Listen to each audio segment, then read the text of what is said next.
Hi everyone, I'm going to teach you how to insert your bobbin into your Janome New Home HD 3000, which is also known as our round sewing machine. So before you even begin, we want to make sure that our needle is in the upright position, which this needle is already in the upright position. And we want to make sure that our presser foot is also up. So my presser foot is not up yet. I'm going to go ahead and lift it and make sure that it is off the base of my sewing machine.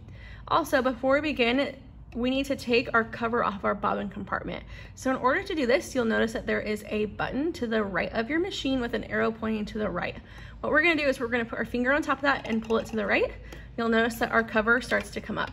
So go ahead and take it off, and then you can just sit it on your table, but make sure you don't lose it because they are kind of expensive to replace.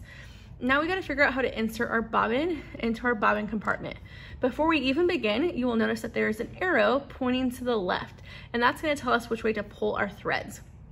So what we need to do before we begin is make sure that our bobbin is wound. If it's not already wound, go watch my video on how to wind your bobbin, but we want to make our bobbin look like a P. So if you look, the thread is hanging off to the left-hand side, which means it looks like a P.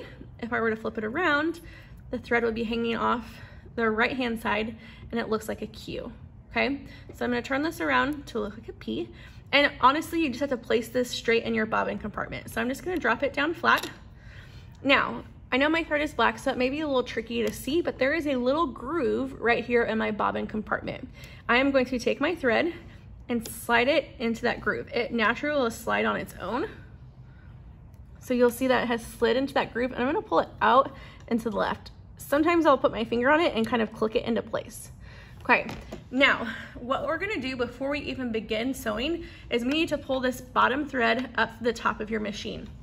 So what you're gonna wanna do is grab your thread in your left hand, just your top thread, okay? You're gonna take your hand and put it on the hand wheel, and you're gonna turn your needle towards yourself, or your hand wheel towards yourself, until your needle goes all the way down and then all the way back up. You can see my thread is starting to pull, but once my needle gets to the highest position, you're gonna give it a little tug, and you'll see there's a little loop of thread coming through the bottom.